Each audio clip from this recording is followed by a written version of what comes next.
The Unsinkable Ship. On 10th April 1912, the largest luxury ship in the world set sail from Southampton in England to New York. She was called the Titanic. The word Titanic means huge. This was her maiden voyage, that is, her first voyage. She set out to cross the Atlantic Sea and she carried more than 2,000 passengers. The Titanic was like a floating town. Everyone called the Titanic the finest ship in the world. Everyone was proud of her. She was as tall as a building, with 15 stories.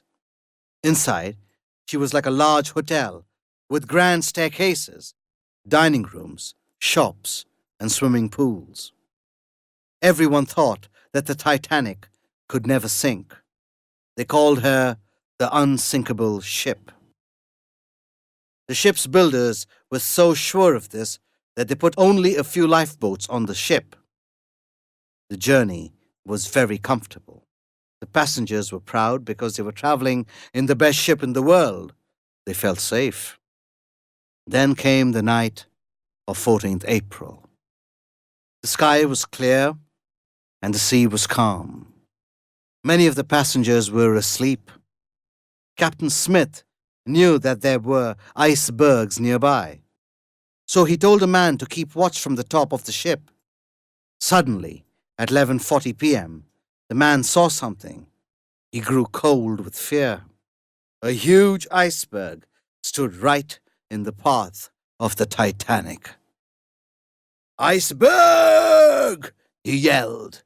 Captain Smith fought hard to steer the Titanic away from the iceberg, but the ship changed direction slowly, and her side scraped the mountain of ice.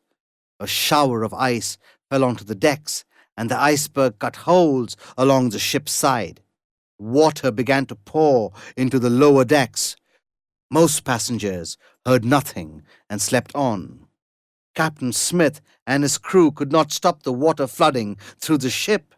They knew that the Titanic was in great danger. The unsinkable ship was sinking. At 12:15 a.m., Captain Smith sent urgent messages on the ship's radio asking for help. "Help! Titanic sinking! Come quickly!" Then he ordered the crew to wake up all the passengers.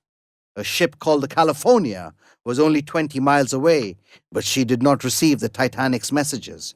Her radio was turned off, and the radio operator was asleep. Another ship, called the Carpathia, heard the Titanic's calls and sailed at full speed towards her. Unfortunately, the Carpathia was far away, and she took over 3 hours to reach the Titanic. Meanwhile, the Titanic was sinking rapidly.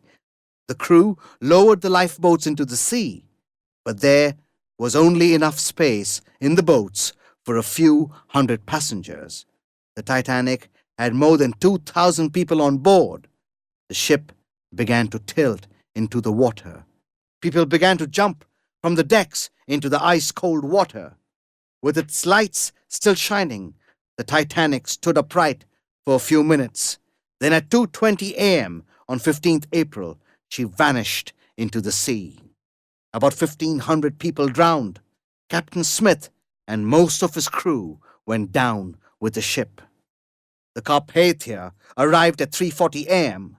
The ship's crew found the lifeboats and saved 700 people in them.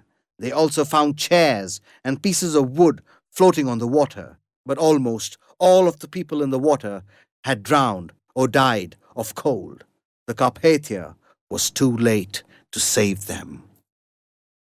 The sinking of the Titanic made people think harder about the safety of passengers on ships. They asked why ships carried so few lifeboats and why they turned off their radios.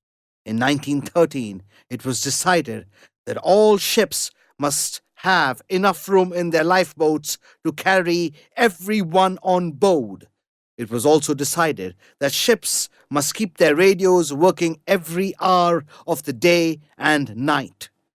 In 1985, scientists sent a submarine to look for the wreck of the Titanic. They found the ship lying in two pieces on the ocean floor at a depth of around 4,000 meters, 13,000 feet. Later, they took photographs of the wreck and brought small parts of it to the surface of the water. There are many stories of bravery on that terrible night in April 1912. In 1998, the director, James Cameron, made a famous film of the Titanic's maiden voyage. It is a very sad film. Almost everyone who sees the film leaves the cinema in tears.